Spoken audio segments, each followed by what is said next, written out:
On? Good. Good morning, everybody, to my second lecture.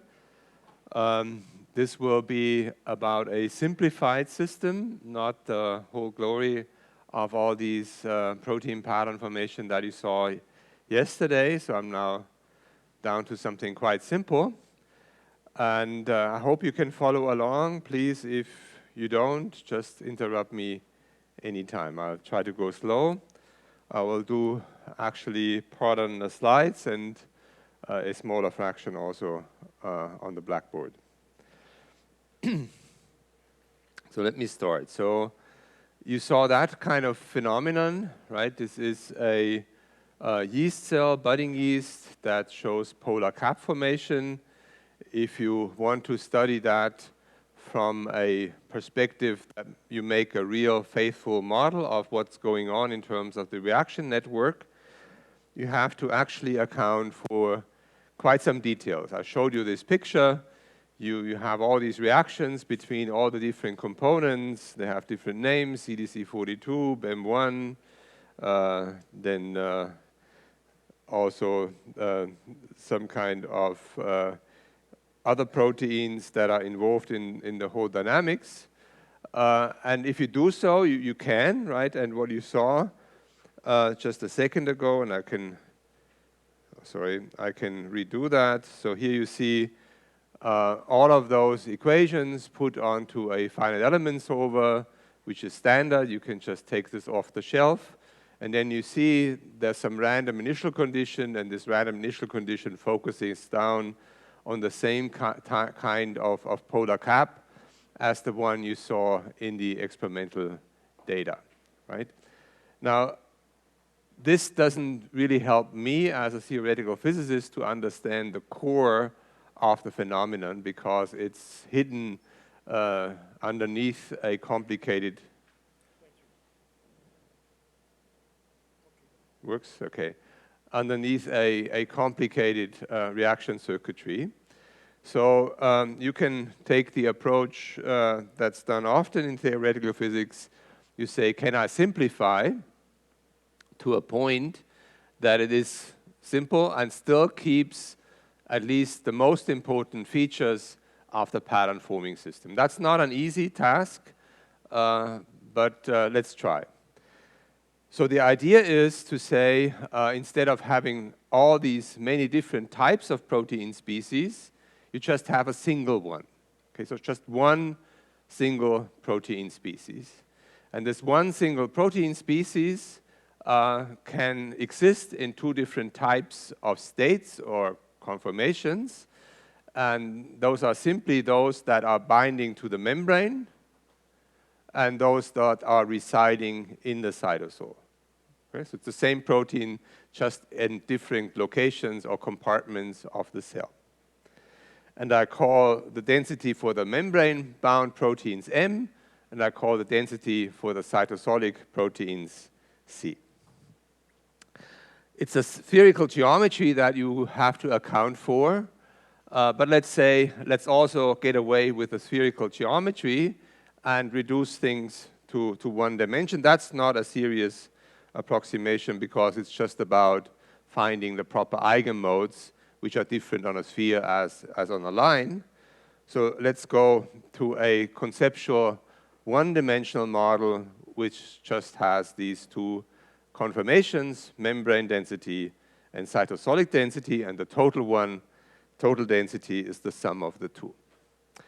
Well, if you have that, then you can write down a general equation, and this general equation is known since 1952, since the famous work by Alan Turing with a paper that had quite a pretentious title, I would say.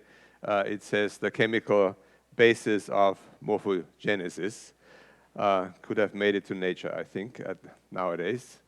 I don't know. And this equation set is very simple.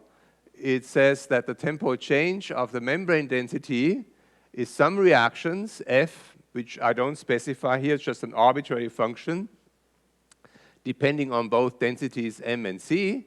And then you have a diffusion term that has a diffusion constant, And now note this diffusion constant is different from diffusion constant in the cytosol just because the membrane has a different fluidity or viscosity than the cytosol. So the diffusion constant you write down for the component in the cytosol is very different from the one on the membrane.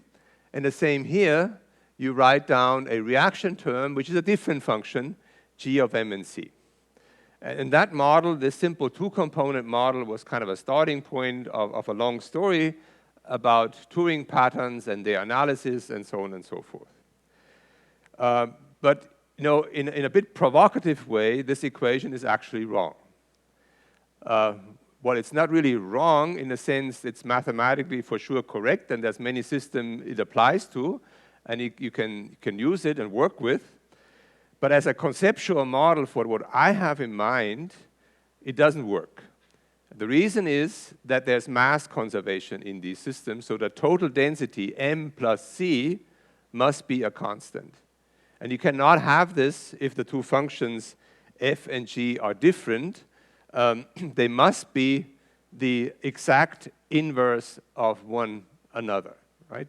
Because then, if you just look at that equation and you add them up, the reaction term completely cancels out. And now if you integrate over the boundary, then you have only an integral over these diffusion terms. You can then use the fact that you have no flux boundary conditions, and that gives you that the total number of proteins in the system is conserved, right? So that's my minimal model that I would like to use. And let me write it down on the board because it's really the theme that we're gonna study. So we have a membrane density, and that has a reaction term and a diffusion term. And we have a cytosolic density that has the inverse reaction term plus a diffusion coefficient. And if you add them up, then the tempo change of the total density is just a term coming from diffusion of the membrane density and a term coming from the diffusion of the cytosolic density. And now you can actually rewrite this by defining this as dc nabla squared eta.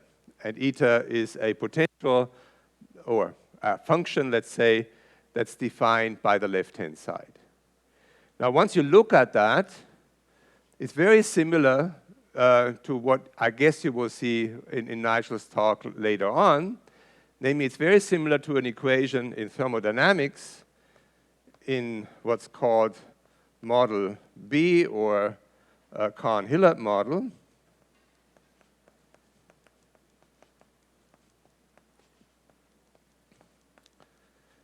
In this Kahn-Hillard model, what you do have is that the tempo change of some field, let's call it phi, is given by some parameter, a kinetic coefficient, and then nabla squared mu, where mu is the chemical potential, and that's derived, now let's take Nigel's notation, by a free energy functional with respect to the field that you are studying, right? But the difference is, right, in this model B, you have an explicit form of the chemical potential that's given by a functional derivative of a free energy density. So it's something you know because you know the free energy. Here, if you look at that, this is also a similar type of potential, but in distinction to the chemical potential, it has a dynamic equation on its own. So if you were to write dt eta, you find an equation of motion for this potential. And that's why I'll call this a mass redistribution potential, since it acts to redistribute the total protein mass. But remember, it is not a potential in a thermodynamic sense. It's a dynamic field, as is the density, which is a dynamic field. All right. Now, question is, how do you analyze this? Because in the end, you can now no longer say, I know that the thermodynamic state it will arrive to is the minimum of the free energy functional.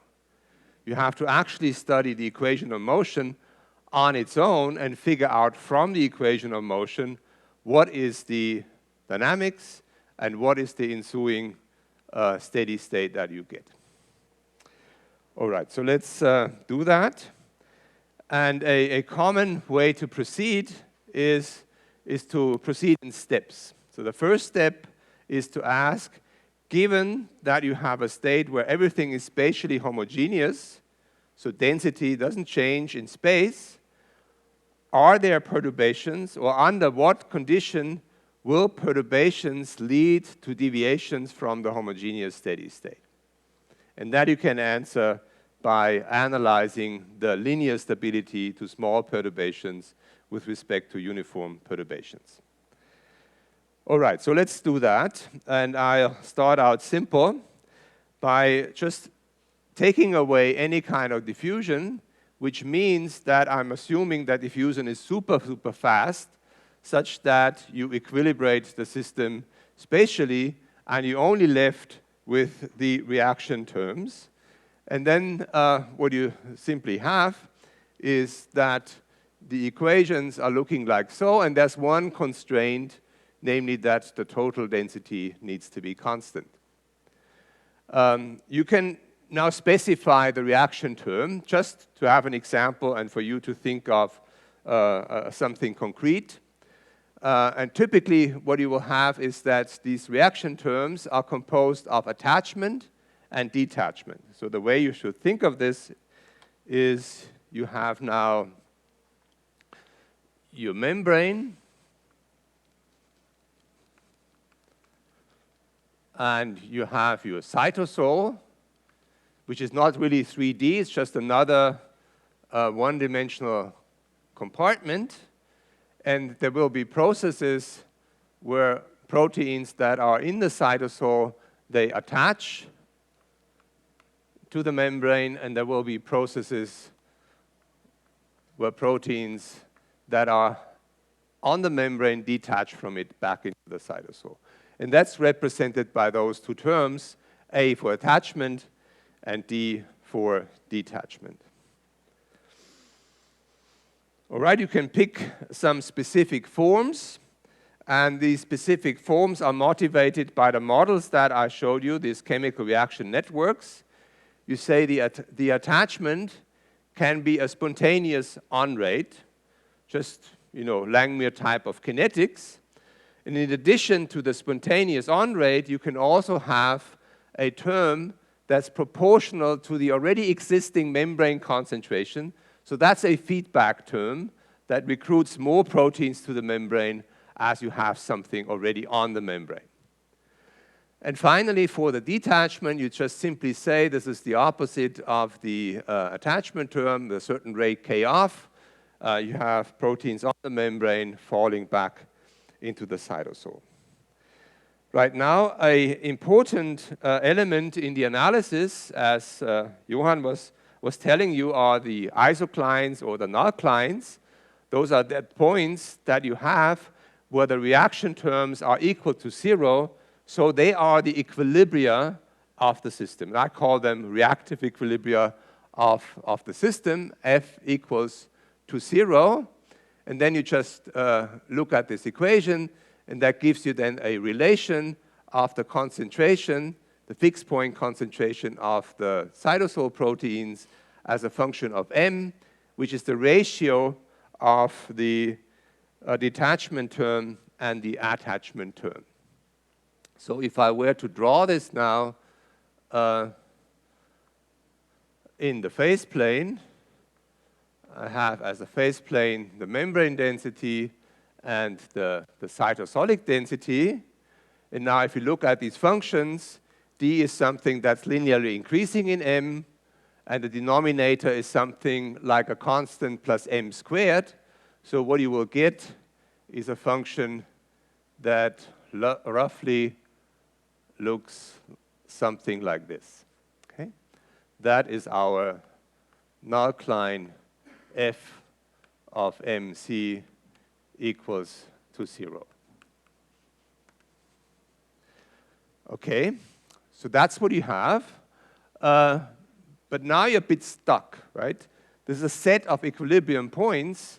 How you get the actual equilibrium point?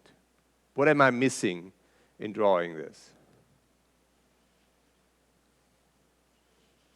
It would be fine if you were to have a second function, g, like in Turing's original model, because then I just draw the null Klein, like Johann did yesterday, g equal to 0. But that's not there. There's no g. Okay? What you still have, and you should notice that, there's mass conservation. M plus c needs to be n. So once you fix the total protein concentration, you fix also the dynamics of the system. So in addition, you have here these planes,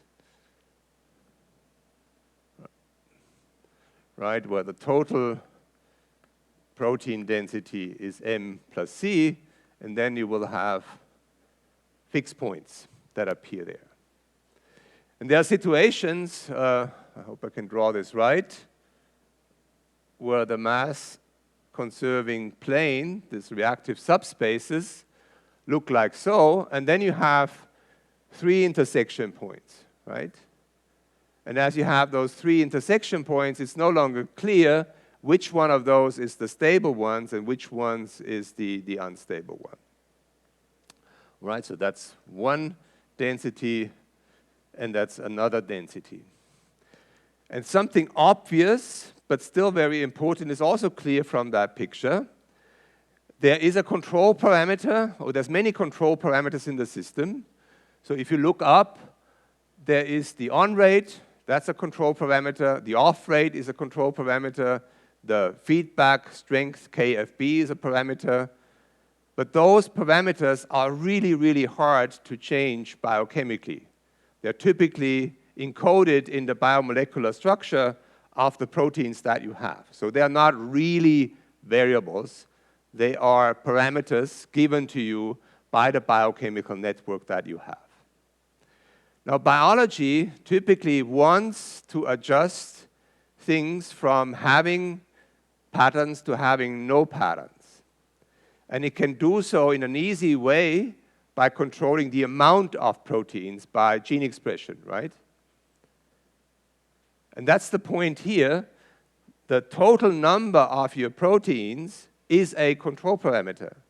As you vary it from a low value to a higher value, you change what kind of fixed point structure or type of equilibria you have as a function of n. Okay, so let me note this down. N is a control parameter.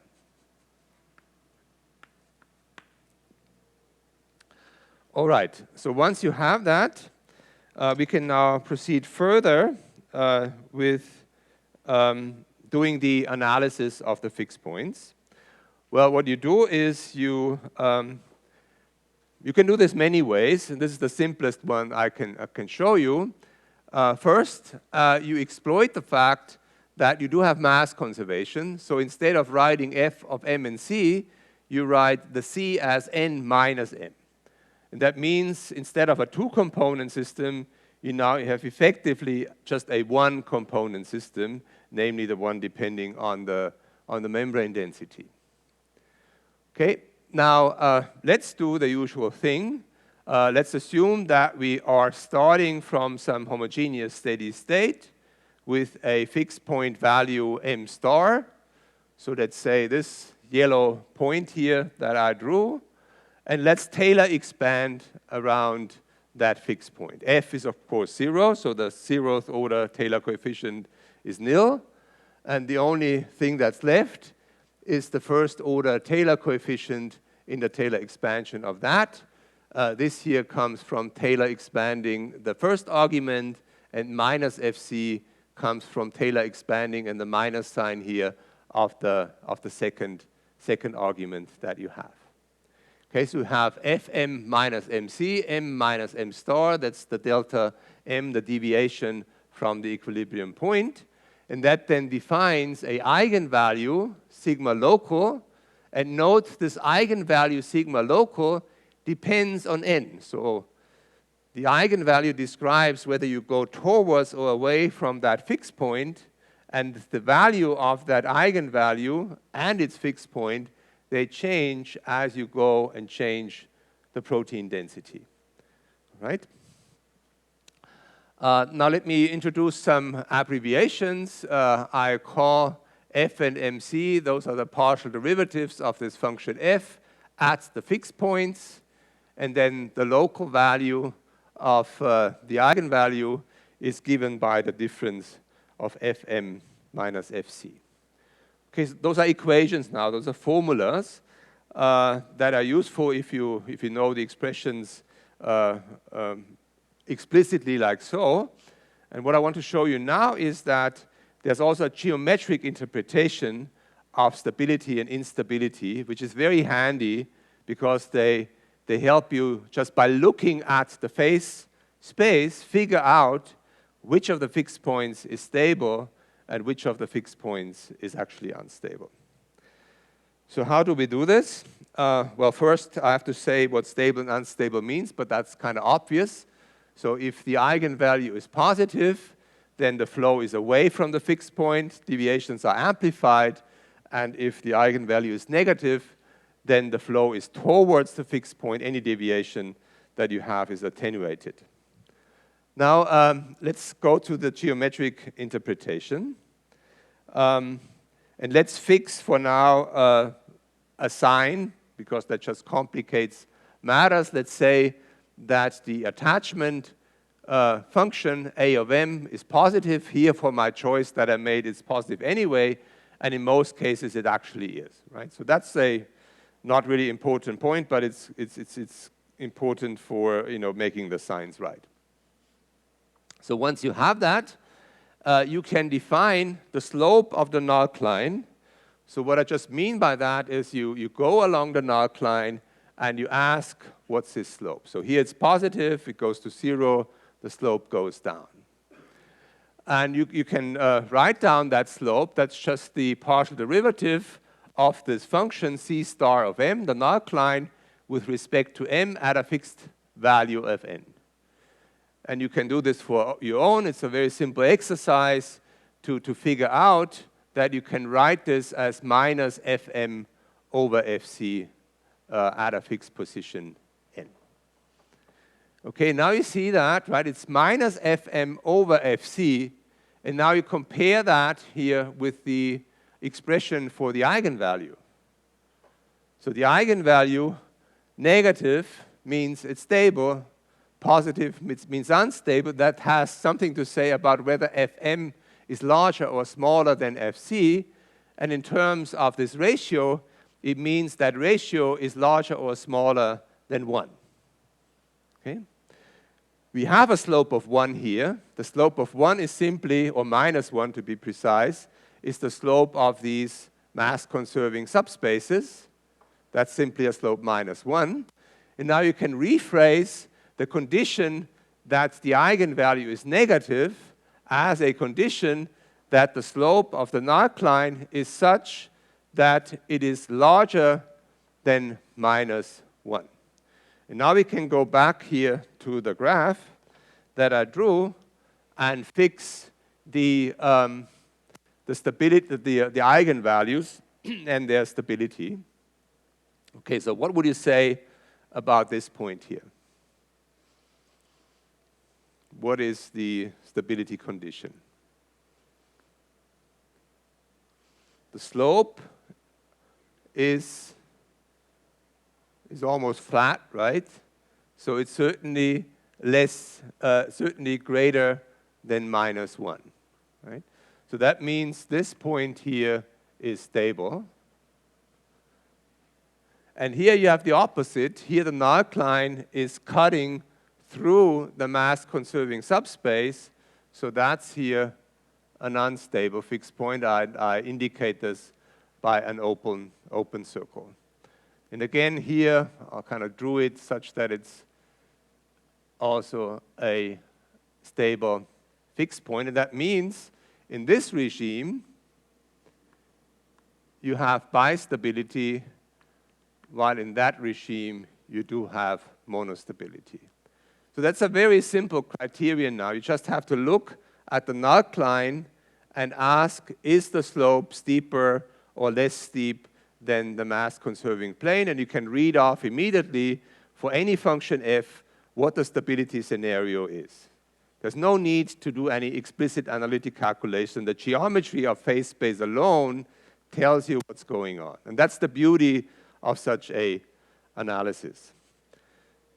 And later on, and that's why I put some emphasis here, I will show you that this type of analysis, this geometric interpretation, you can also do for the full spatially explicit model. And that's where the real power of that comes in. Okay, so here, again, the figure that I also have on the board. You have some kind of null line. You have these reactive phase spaces, and there's some flow towards the fixed points or the reactive equilibria. And the kind of flow that you have is a stable or unstable flow depending on the slope criterion. And now it's kind of easy to create a bifurcation diagram as a function of our control parameter, which is the density. Right? You just tilt this null line such that you plot the phase space not as a function of m, but as a function of n, which is related to m by a simple transformation. And then you see this becomes this cusp-like feature. And what you can do then is change the concentration of the total protein number. You go from monostable to bistable to monostable. And as you go through back and forth, you have hysteresis, as you have hysteresis also in other physical phenomena. For example, in model B, in the model that shows phase separation. Right?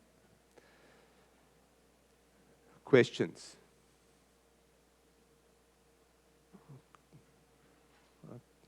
No? Good. Now, yeah, please, go ahead. So you showed before that the feedback term is m squared. Yeah. Is there a reason for that? Well, you can write down many of those terms, and at this point, it's completely phenomenological what I write. And I wrote it such that I do have a null line that has this hangover here, right, such that I get bistability, and you get different types of phenomenology by different choices of these of the function f. You can add, other terms. You can say that you have functions f where the attachment term is not what I have here. So it's a k on plus a k feedback. And then you could have m squared over k squared plus m squared. And I guess you saw this yesterday from Johann's talk. That's a term now which encodes that the feedback doesn't go to infinity as you increase the membrane concentration. There is something that levels off the feedback. There's a saturation effect. Okay? And you can change the exponents. You can do this and make this 4, etc. Whatever you do, right, whatever function you write down, this will trace out something here in that space. And all you can do is, if you plot this, right, you can do something which has a structure like so. Right, and now all the slopes are such that you have monostable behavior. Or you can have something which is like so. Well, it should be a function, so it should be like so. or you can make it go down, right? But whatever you do, the geometric criterion doesn't care about the actual functional form. Right? So it's much easier to think in terms of this geometric picture and much more elucidating than thinking about all these different types of functions that you might have. Because in the end, they can create monostable behavior, bistable behavior, or higher order multistability in the system. Right? Yeah, please, go ahead. So I'm just curious about the assumption of F, because you mentioned model B. Wouldn't make sense to have a general F and G's, but write them as a total divergence term as well? No, there's a different type of conservation. Mm-hmm. If you talk about conservation in terms of particles being just conserved, then you have continuity equation where you know that the currents that you have, so that the change in density is given by currents, and those currents are then given by Fick's law. That's not what I mean here with conservation. Okay. I mean with conservation that in the chemical reaction, so the chemical reaction conserves the total number of proteins. It's not the spatial transport of the particles that is the reason for this number conservation. And those are two distinct things that you have to keep apart. M's and C's can disappear or being created by the reaction, right? Yeah, yeah. What cannot disappear is the total number. Sure. So like take a min protein or any kind of protein, you can not make it disappear. This protein is there unless it's degraded by some proteases or unless it's created by gene transcription. But once you have it, you cannot, destroy it for a long, long time. And all you can do is you can make it excited, you can make it bind, you can make it unbind, but the total number is always the same. But then just a small question. This is the way you wanted to describe the system, right? Because whenever the protein is at membrane, you call it M. Yeah. And whenever it's yeah, exactly, exactly. And to give you a number, so protein degradation is on the time scale of, say, 10 minutes or so. And the patterns that we saw for the min proteins, that's happening on a time scale which is shorter than 10 minutes. So mass conservation is a good approximation and a good starting point as a paradigm to analyze those systems, right? Yeah. Good. Now let me continue the analysis. Now let's look at the full dynamics, meaning I include, in addition, the diffusion terms that we have here with plus and minus F. And you do the same thing. The only difference now is that you have to diagonalize these operators, and the way you do that is you do Fourier transformation. Okay?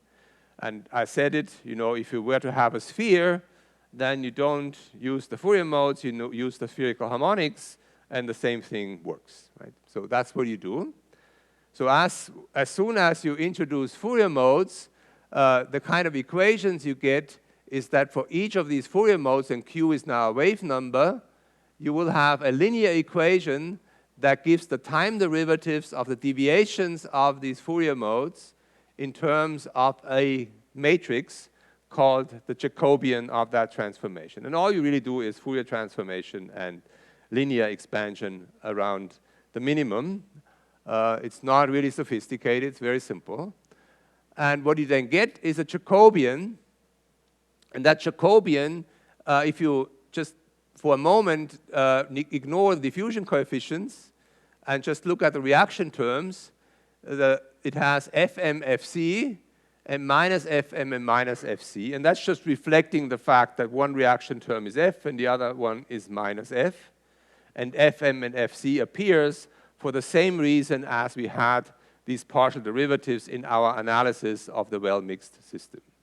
And what happens then in addition here is that because of the diffusion term, you get minus the diffusion coefficient times the wave vector squared appearing in the expression. Okay. So once you have the Jacobian, you already can calculate the eigenvalues. This is completing the square, so it's solving a quadratic equation. And there's a very concise way of writing a solution of this quadratic equation. It's writing it such that the eigenvalue that you find from finding the characteristic function of this Jacobian is a half times the trace of the Jacobian plus or minus the square root of the trace of the Jacobian minus 4 times the determinant of the Jacobian. And you can then easily write this out. The trace of the Jacobian, you just sum the diagonal. This is what you get. And if you compare it to what we had earlier, you have the local eigenvalue here appearing again, so Fm minus Fc, and that's now decorated by a term coming from the diffusion in the system with a minus times the total of the diffusion coefficient times the wave vector squared. And the determinant you can also easily calculate for this matrix. That's another expression. So to fill this with meaning that you can easily grasp, let's plot that. Then you immediately see of what these equations actually mean. So what I'm plotting here is the eigenvalue as a function of wave vector. And because I have a 2-by-2 matrix, there is 2 eigenvalues. There's 2 branches of the spectrum. There's one branch, this one here, which goes down. And this is linked to the eigenvalue that we found just a second ago for the well-mixed system. Okay? And this here tells you that the well-mixed system is stable. Okay, so that's the basic assumption. I'm assuming a scenario where I'm at a point like so, where without any diffusion, all the reactive flow is such that it is stable. I'm not considering any kind of instability coming from the well-mixed scenario. So I'm not here. I'm not at a point like here. I'm at a stable fixed point. And when you add diffusion, nothing really changes. So as long as you remain in these planes here, where the reactions happen, diffusion doesn't really help you to actually create some kind of spatial heterogeneity. What you need to do is you need to redistribute the proteins along the one-dimensional line that you have, and that redistribution of the proteins is a perturbation that goes perpendicular to this null line. So the eigenvector of the perturbation is not in the plane of the reactive subspace. The eigenvector is perpendicular to it, such that mass goes from one point to another to another. And then you do have a dispersion relation, the blue curve, which is this one. Okay? So what's striking about this dispersion relation?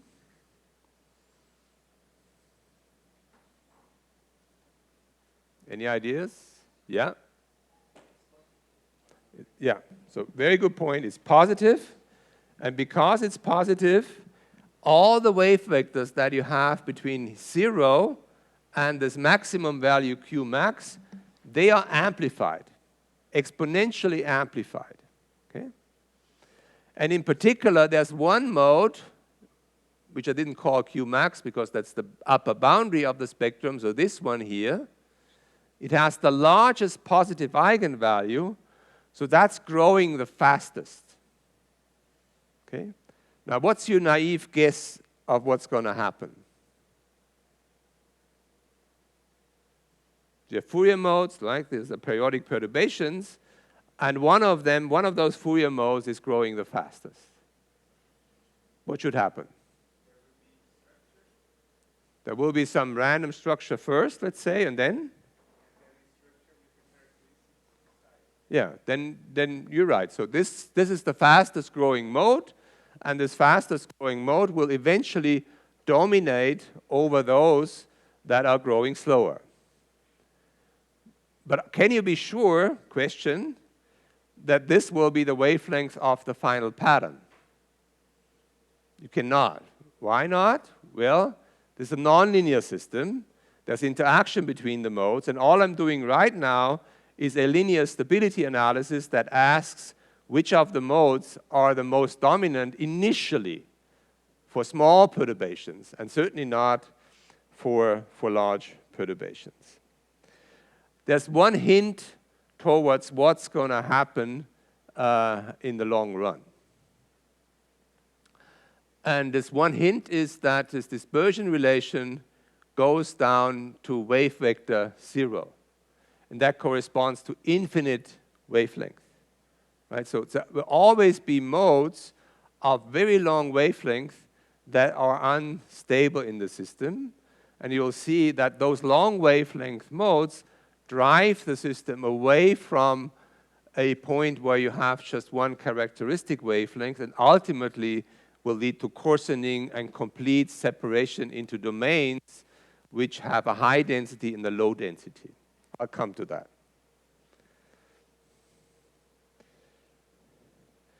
Now, there's various ways of thinking about, I had this already. So now, when you characterize again the sign of our FC, then you can write the criterion that you do have a band of unstable modes, so that this maximum wave number is non-zero.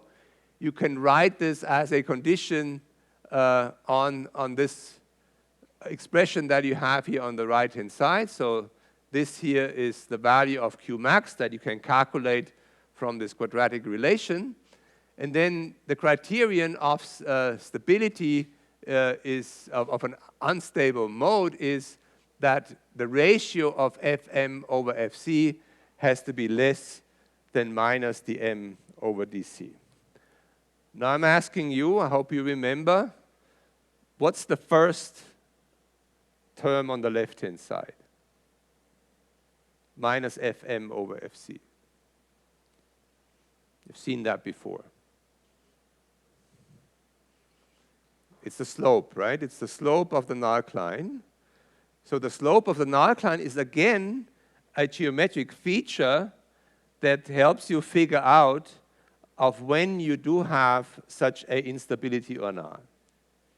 Okay, and now let me draw another line here in this figure. I'm using this now.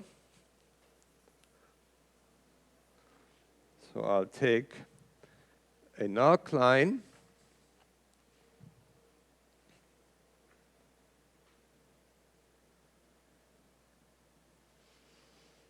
Okay, and I say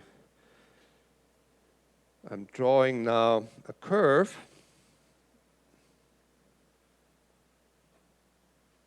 which has the slope of minus dm over dc. Okay? So it's the ratio of the diffusion constant, the one on the membrane and the one in the cytosol, that gives you a slope here, the orange line. And what this says is now, if the slope of the null-line is such that it's overcutting the orange line, that's what this inequality means, then this point here that you have here is unstable to spatial perturbations. Okay? So this here is unstable to spatial perturbations.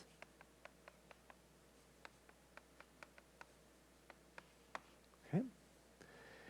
This point is also, if I go back to my picture where this is now the initial protein mass, N equals M plus C, the same point is such that the slope criterion we had before is saying that this point here is stable for a spatially homogeneous system.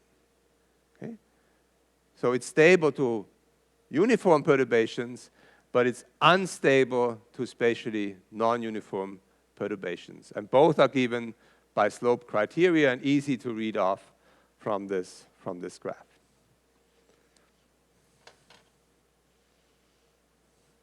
Okay. So that's the slope criterion that I just drew on the board. Now let me go through that again from a different angle.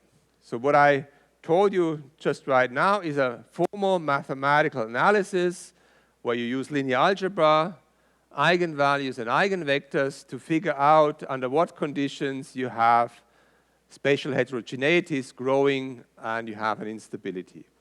There's another way of seeing this, which is as instructive, and it also gives you a physical intuition of what's going on in the system. So let me try. This is now a heuristic argument for which I need pictures. So we had this, right? We are looking at the well-mixed system where the well-mixed dynamics is given in terms of this function f, m plus c is constant, and our reaction term is something balancing attachment and detachment. Now we had the phase space, we put the null-line, the set of reactive equilibria, we put the space that gives the mass conservation plane m plus c equal to n. This is a reactive equilibrium which is determined by the intersection point of the null-line and the corresponding mass conserving plane. And as I said, if you move the total density, then you move that equilibrium from one point to another, and that's why the density is a control parameter. Now, this is for one system, and the next simple thing you can think of is what would happen if I were to just have two containers, one on the left pole of my E. coli cell or my yeast cell, if that would have poles, and one on the right-hand side of the E. coli cell. And now I have two compartments that I call 1 and 2. So here they are, 1 and 2. And each one of them has some protein mass that's residing in these two containers at the left and the right. And I call them N1 and N2. And they would, according to our criteria, they would relax back to their reactive equilibrium on their own if they were not to be coupled. But actually, they are coupled. There's diffusion between those two zones, and you can think of diffusion as hopping from one side of the pole to the other side of the pole and back. And the way you model that is by writing now for the density in the container 1, that's some cytosolic diffusion coefficient and driven by the difference of the concentrations in the cytosol that you have between the container 2 and between the container 1. And I'm simplifying here a bit, saying that diffusion in the cytosol is fast and diffusion in the membrane is actually slow, such that I can ignore diffusion in the membrane and just focus on diffusion in the cytosol. And that makes sense because diffusion in the cytosol, as we know, is by a factor of 1,000 faster than diffusion on the membrane.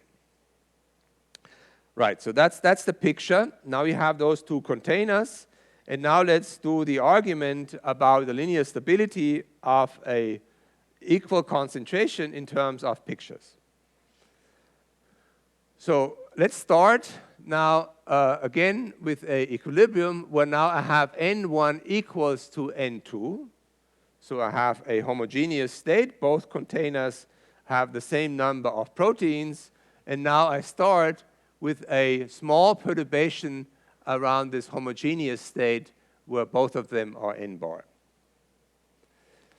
So what I choose to do is I choose to lower by some random perturbation the concentration on the left to be lower than the concentration on the right. Okay? Now, as you have that, what will happen? Just in terms of pictures. Now think reaction is faster than diffusion.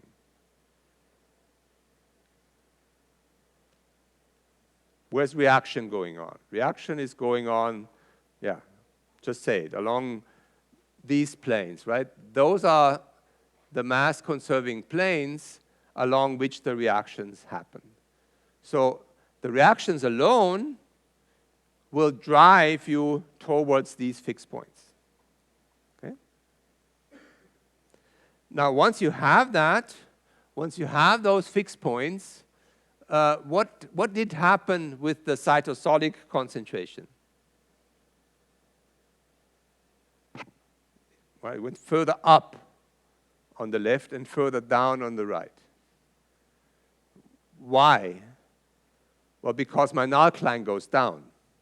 If I were to draw my alkaline as something having a slope up, the opposite would happen, right? Okay, so you do have a gradient in the concentration with a higher cytosolic concentration on the left as compared to the right. Now, you all know Fick's law, right? Fick's law tells you that once you have gradients in a concentration, these gradients want to even out. So there needs to be flux, diffusion flux, from 1 to 2, meaning you push even more proteins to the right. So the initial instability where I have put more N2 than N1 will be amplified. There will be even more N2 than N1. And now you have a positive feedback loop that will continue going on, and the system will be unstable against those spatial perturbations.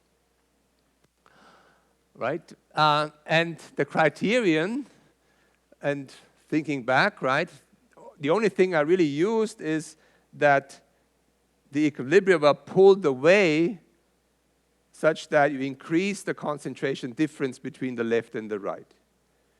And the fact that I'm using here was that the slope is negative. If the slope were to be positive, the opposite thing would happen. So the criterion here for an instability says that the alkaline slope needs to be less than 0. It's not quite the same as the criterion that I have here, but remember, I have made the diffusion constant on the membrane equal to 0 for simplicity of my argument. And then this ratio here is 0, and the criterion we have is the same as the criterion before. And as said, if you modify the analysis, if you take into account the diffusion in the membrane as well, then the criterion is such that you have the alkaline slope being such that it's steeper than the slope of the ratio of the diffusion coefficients. So that's as simple as you can put it in terms of what's driving a instability in a mass-conserving system. And the story I told you is a story about reaction and diffusion, and the interplay between the two giving rise to an instability, and that's ultimately driven, right, by redistribution of protein mass, because the beginning was equal concentration of mass, and the end of the game was different mass to the left and the right. So I would call this a mass redistribution instability. It's of a Turing type, because that's a similar reasoning in terms of reaction and diffusion. But it's distinct in the sense that it's really the mass redistribution here that gives rise to the flow in phase space. And that then is, I think, the simplest way you can explain a polar state in such a system. Are there questions before I go on?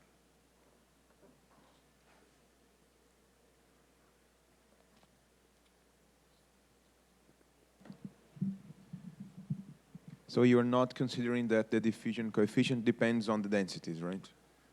No, I'm not considering that. You could put this in if you like. It would just complicate matters, I would think. But it's not really that essential. You'll see in a minute that you can derive a more general criterion where you could include a density dependence of diffusion coefficient. So even though the environment is quite crowded, this is not... No. So there may be a dependence of the diffusion constant on the density of the crowded environment, but that's basically encoded in the Einstein relation that relates the diffusion coefficient to the viscosity.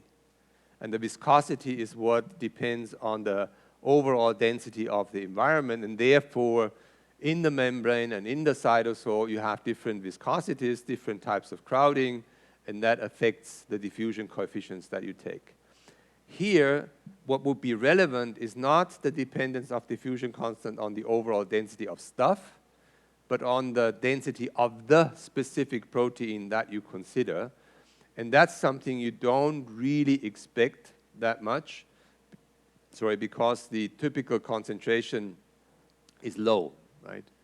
Otherwise, if you were to have a high density of proteins, then my starting point, this equation here, is actually incomplete. Because then you would need to consider that on top of the reactions, there's dynamics based on the thermodynamics of the interactions between the different proteins. So you would combine a Cahn-Hiller type of dynamics with a chemical potential, driving, say, the phase separation or whatnot you have in the protein system with the reactions that drive the reactive dynamics. Yeah, thank you.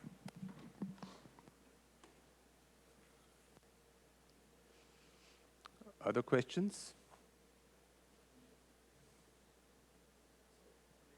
Yeah.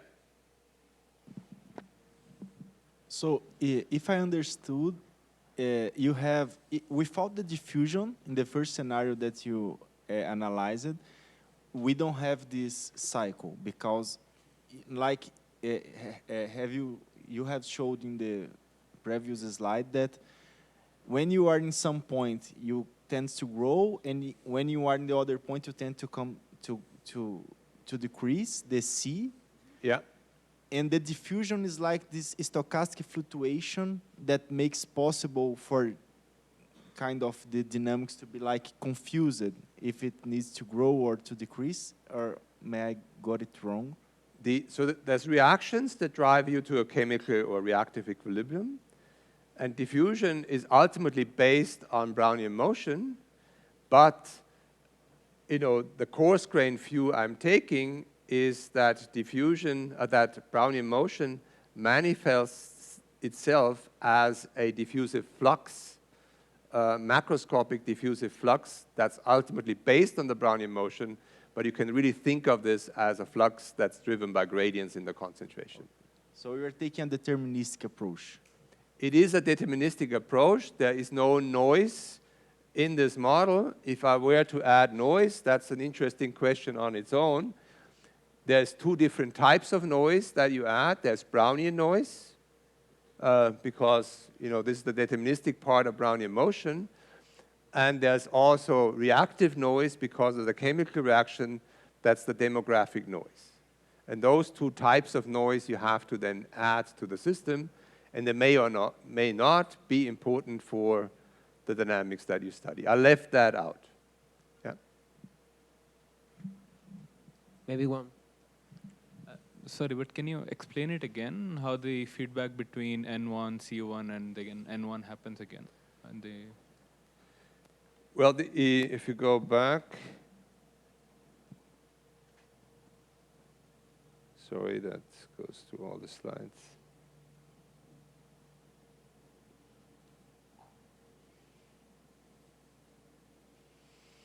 Right, so up to this point, it should be clear. I have a spontaneous perturbation that creates an imbalance. I don't argue what this is, just assume it's there. And once you have the imbalance, reactions pull you towards the null line. Once you pull towards the null line, you increase the concentration difference in the cytosol. A concentration difference doesn't stay. There's a flux called diffusive flux or fixed flux that tries to even out these concentration gradients. And because of that, there will be a flow of proteins from the left to the right. And therefore, you do increase the number of proteins that you have on the right even further. And that's a positive feedback. And then things kick off, and you have pattern formation in the system, right? Okay. So the third way of now looking at it, which compares it, sorry, too many animations here, which compares it to the Turing original case with two different functions. So here you have two different functions, f and g, f in red, g in blue, one unique fixed point. And now you say you have some kind of perturbation in the system. And now let's make a Gedanken experiment. And let's say my 1D line is composed of different sets of compartments. And then now cut off the connection between the compartments. What happens in this case?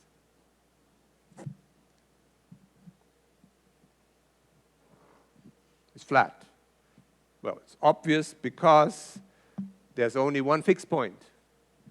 So it can draw mass or relieve mass to the environment as it likes. The case where you have a mass redistribution instability and you have a pattern, and now you do the same kind of Gedanken experiment, and you cut things off, well, you don't go back to a uniform state. Each compartment goes to each respective protein mass that it has when you start the division of the different containers from each other. Okay? So that's a major difference in the way you think about those two systems. So now let's go back and do a third analysis. That's our equations. This is what I wrote down. So you add up the two equations. You get one where you have an expression that just has the form with diffusion on the right-hand side alone. And then now you make a brutal assumption. Look at the equation at first. It's not closed because n is a function and c and m are functions, and they're not related per se back to n.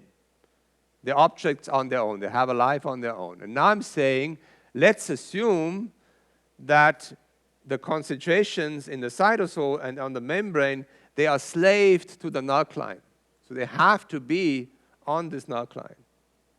They're not quite because they are away from it, but let's assume they're really slaved to that nuclein.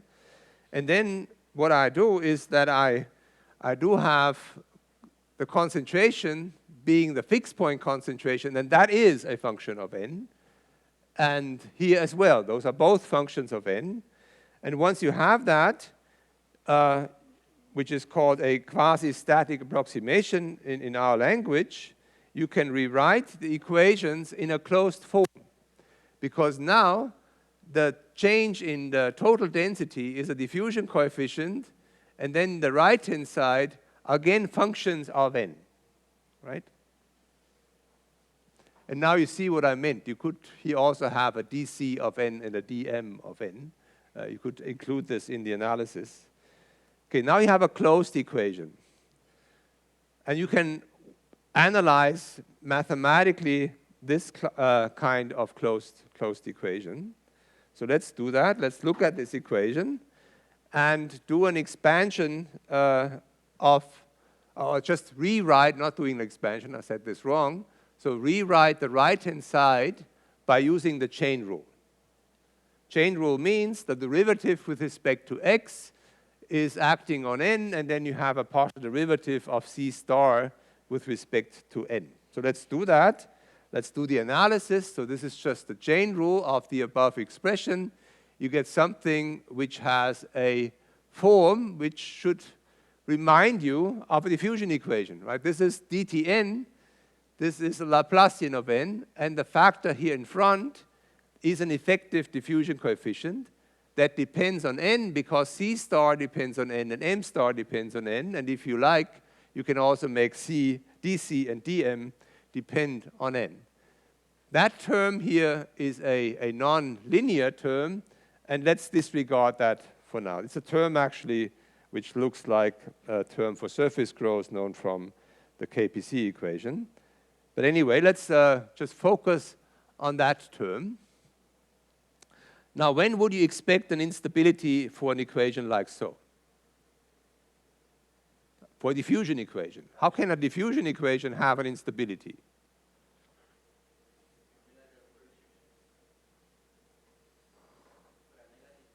Yeah, for a negative diffusion coefficient. That's a no-go for a physical system if you think about particles. But this is an effective theory, so it's a mathematical rewriting of the diffusion reaction equations. And that term here, right, if that's negative, you get antidiffusion, and this antidiffusion will drive an instability. Okay, so let's write this. One gets antidiffusion if this ratio here, which is again just our old friend, the slope of the null line, is such that it is less than minus dm over dc, which is the condition for this coefficient here to become negative. So you see, we found the same relation as before. The diffusion, the slope criterion, you can also read as an antidiffusion of your system. Okay? It tells you another thing which is quite important, namely that the dynamics of this total density in terms of the right-hand side, which is this mass redistribution potential, is the driving force behind all that's going on in these mass-conserving diffusion reaction systems. So once you have a negative diffusion coefficient expressed in terms of this mass redistribution potential, you get an instability. So now let's look at how this all unfolds. This is now simulations, and the simulations show you how an actual spatial pattern in physical space, so here you see the membrane density as a function of position, here you see the cytosolic density as a function of position, so how this representation in physical space correlates with the corresponding dynamics that you see in the phase space. Phase space, you have our old friends, you have the null line, you do have this mass-conserving subspace with the average concentration of proteins that you put in, and we start out with a spatially perturbed initial state that corresponds to this fixed point there. So you see there's some small undulation here and some smaller undulation for the concentration there. So now watch what happens and try to watch what happens in phase space and try to watch what's happening in real space. And the beauty is that the phase space picture informs you about the real space picture. So what do we know? We know that this point is actually unstable to spatial perturbations. And there will be a bunch of growing modes according to the dispersion relation that we found. The small wavelength perturbations will go away. There will be a maximum a dominant mode corresponding to the maximum of dispersion relation. That's all we should expect. So now let's watch. So this is the initial mass redistribution instability, and you have this periodic pattern forming. And that is the wavelength that we were talking about.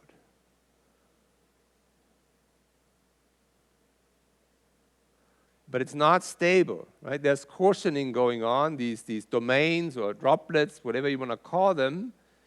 They first form, they are almost stable, but there's still mass redistribution going on between the different compartments, such that finally you arrive at a polar state.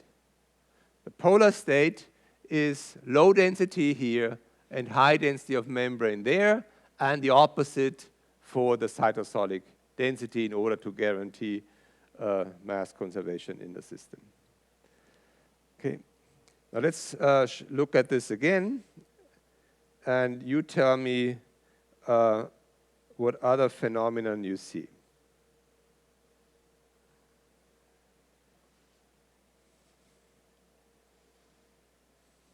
Look at phase space.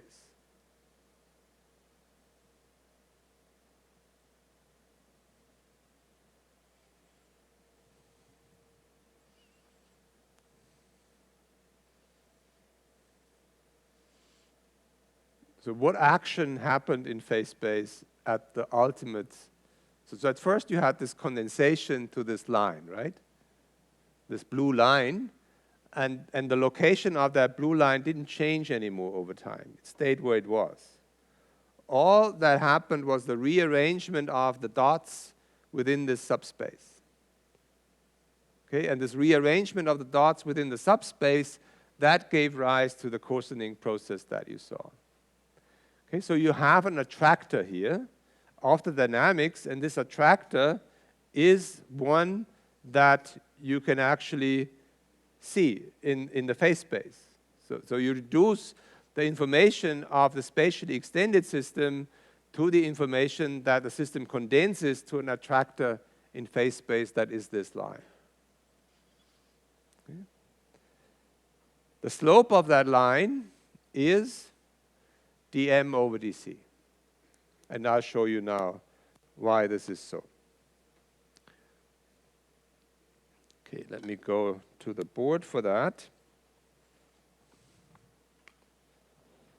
Do you see this, or should we switch? Yeah.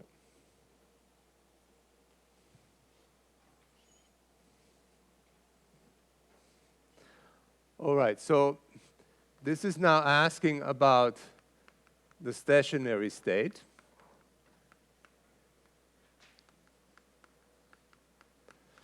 So by the way, this is equivalent of asking what's the thermodynamic steady state in a model A or model B dynamics, so what's the minimum of the free energy? I don't have that here.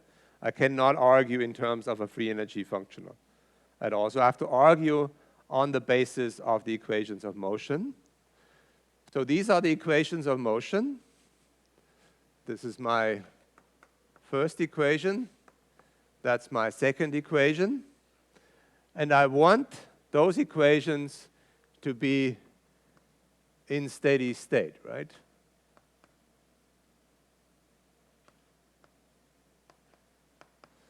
That's the equivalence of the thermodynamic equilibrium state. dTm and dTc must be 0.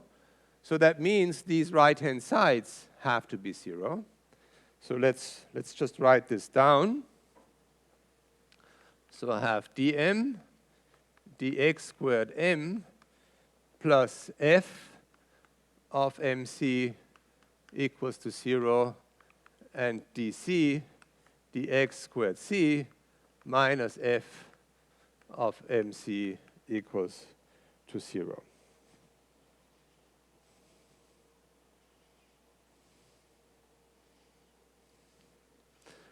Now I can add those equations.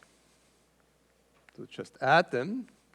So we have dm dx squared m plus dc dx squared c equal to 0. Okay. It's not quite what we have yet because that's not a line. This is still a differential equation. So let's integrate this once.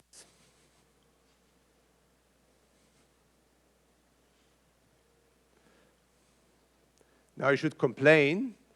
There's an integration constant when I integrate once.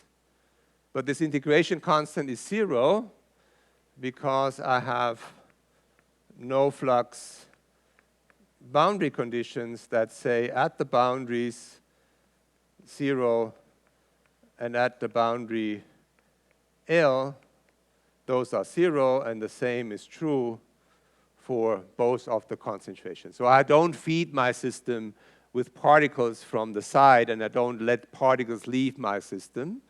And then I can just integrate once by cutting off the second derivative and making it to a first derivative. Okay, now you integrate twice, then you get dmm plus dcc equals to a constant. Okay, and let me write this constant such that I multiplied with dc.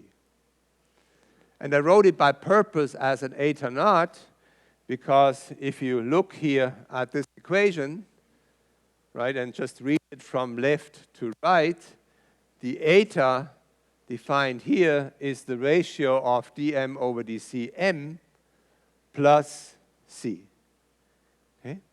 So what I find is that in steady state, the mass redistribution potential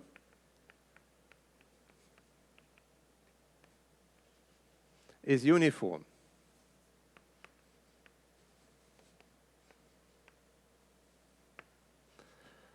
And that's basically the same argument as you will hear, I think. I'm not sure, Nigel, you talk about this. When you argue about the steady state of model B, what will be spatially uniform is the chemical potential. Okay? So it just turns out here that this non-equilibrium analog of the chemical potential is also the quantity that's spatially uniform in the non-equilibrium steady state that you have here. Okay? So that's akin to mu equals constant for a thermodynamic system. But now you're done, right? If you look at this,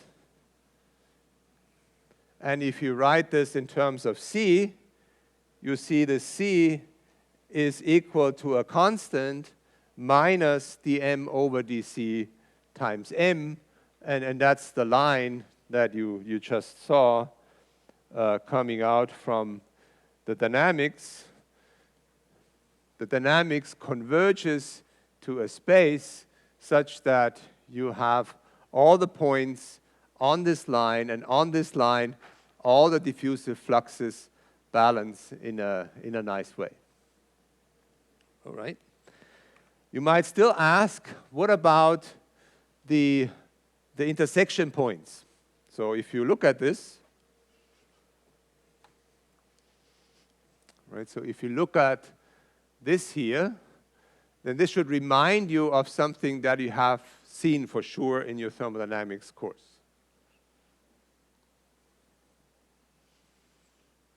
If not, Nigel has to teach you that. So it's a Maxwell construction, right? A Maxwell construction for thermodynamic equilibrium where the areas, and now in the free energy landscape, have to be the same. And here it turns out, if you just look at the equation there, and you ask about the second condition that needs to be valid here, the second condition that needs to be valid is that the integral over the domain of f and mc is also 0, such that the reactions balance, meaning that the reaction themselves don't produce or destroy any kind of particles. So you have fluxes that have to balance and reactions that have to balance. And roughly speaking, not in detail, and I don't want to dwell on this more, the areas that you see on the left and the right-hand side, they have to be equal such that the system is in steady state. Okay? So let me recapitulate. The steady state is given by a flux balance and a reactive balance. and the flux balance is a genuine dynamic criterion, but it boils down to a mass redistribution potential being constant, and the reaction criteria says that the overall reactions have to be in balance in the system. So how am I doing in time? Okay. So let me make a decision on how I proceed.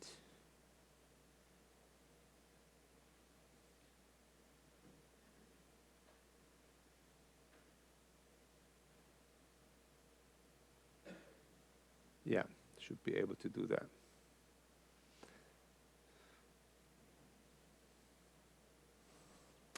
So let's start from this point now, because it summarizes of what we have achieved up to now. Maybe we switch off the light again. Just here, right?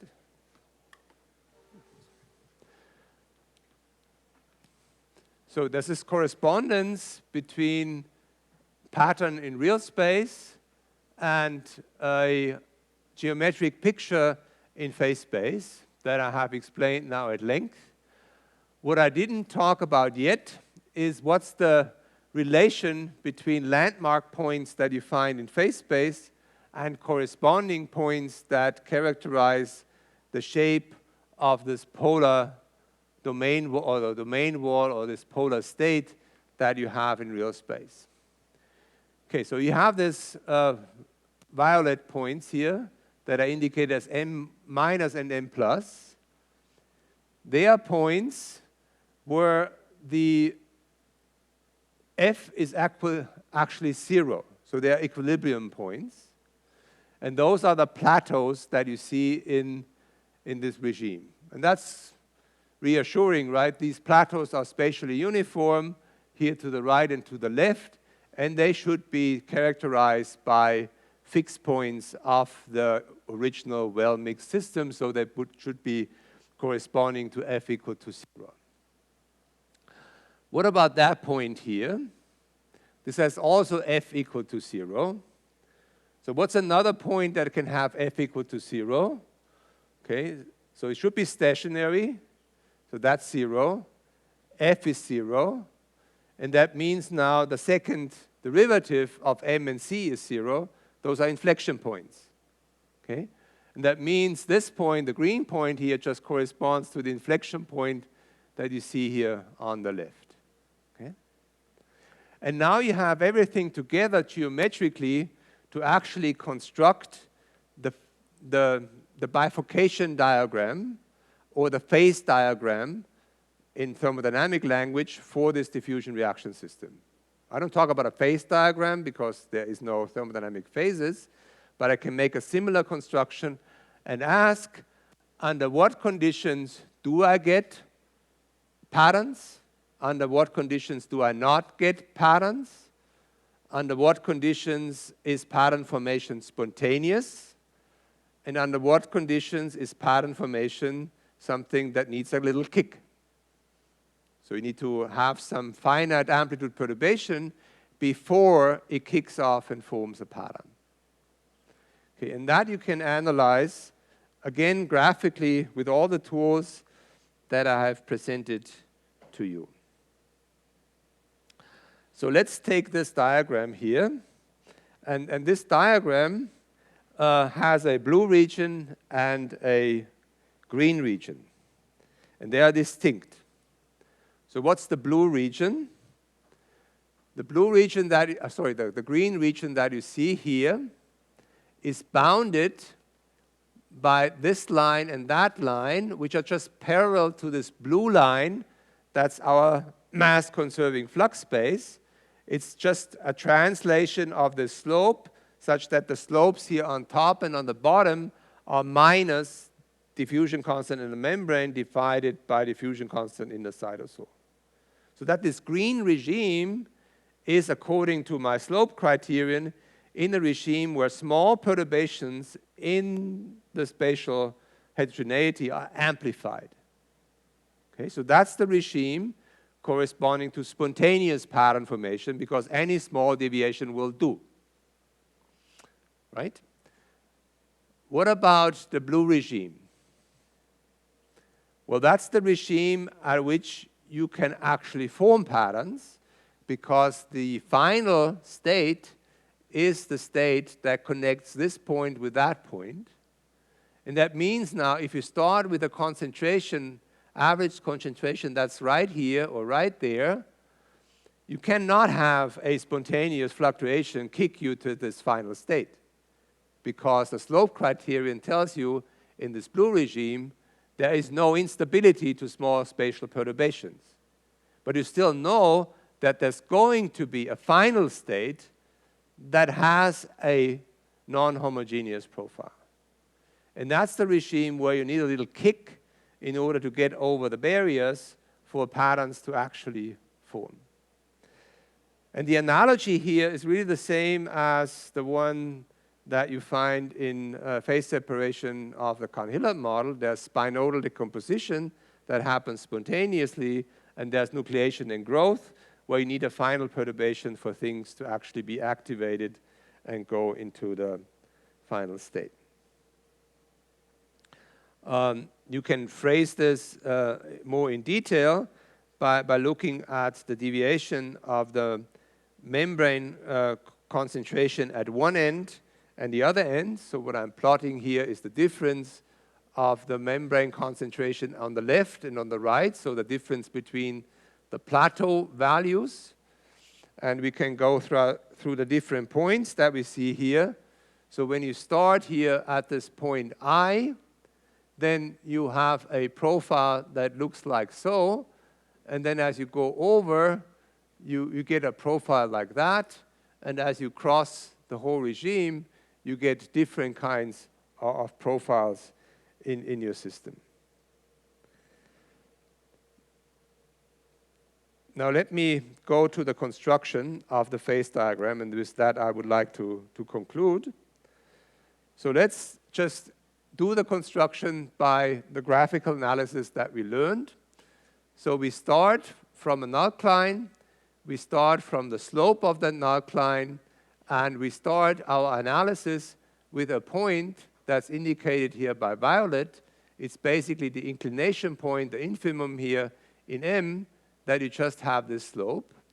And then you can go in different directions. You can make the slope larger, or you can make the slope smaller. If you make the slope larger, you won't get an instability.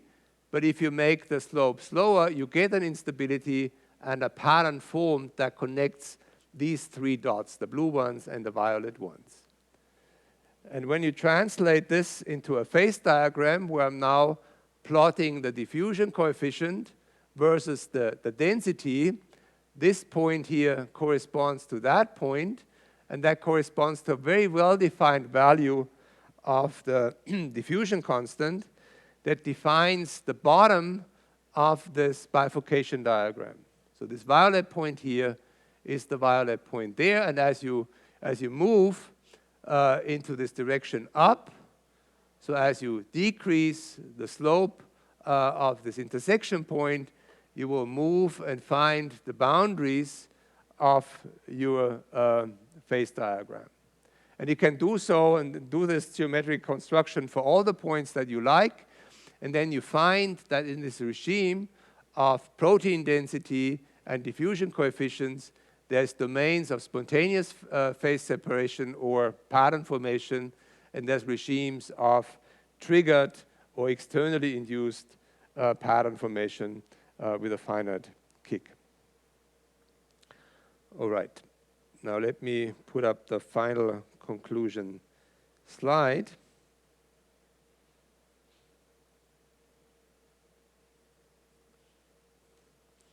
So in a nutshell, there's 3 points I hope you got. The way pattern formation happens here is through these local equilibria that are characterized by the intersection points with the reactive phase spaces. And due to the fact that the mass of your proteins don't stay at a point, it's redistributed and then forms a pattern that's an attractor in phase space.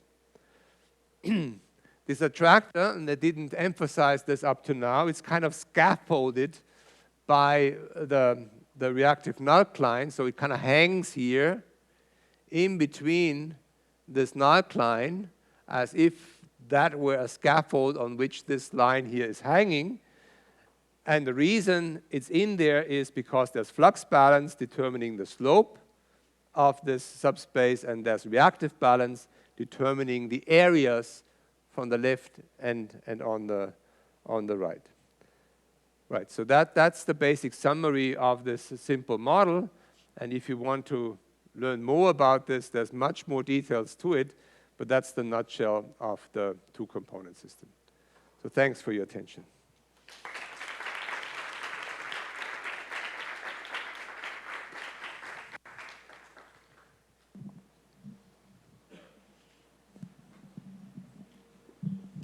So normally in phase separation, if you increase temperature, you go out the phase separation region.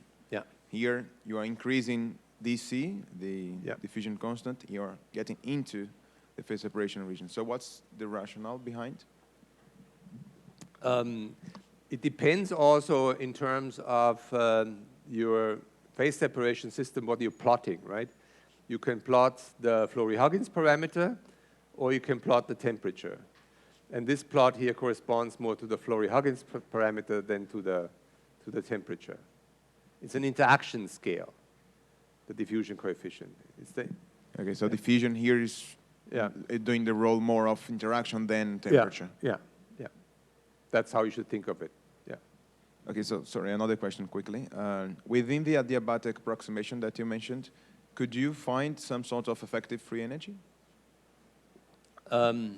Not really. This system is not described by an effective free energy. It doesn't have a free energy. It just doesn't. Because of reactions as well, right? Yeah, you cannot use these nice tools that you have available to yourself from statistical physics.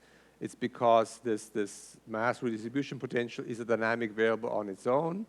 And even in the adiabatic approximation, you cannot rephrase it in terms of a free energy, really. Yeah.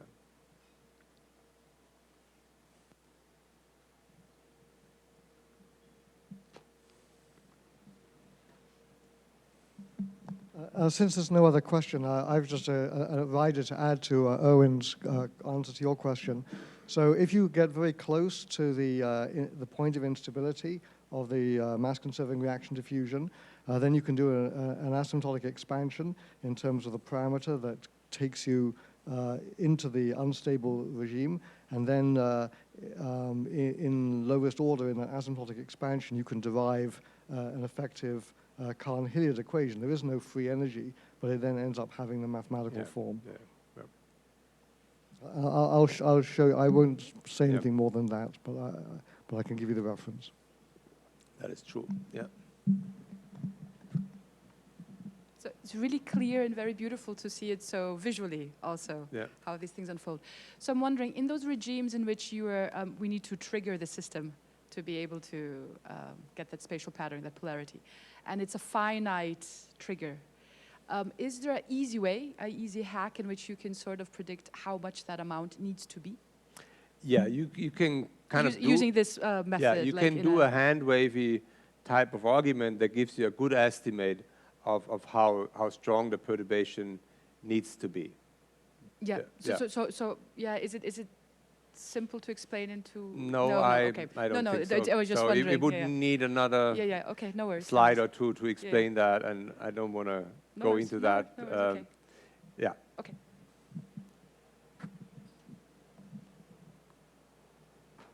Okay, so then I think we can stop it here. So thank you very much again, Erwin, for the great. So we come back at 5 past 11. So let's recover 5 minutes now and 5 minutes later.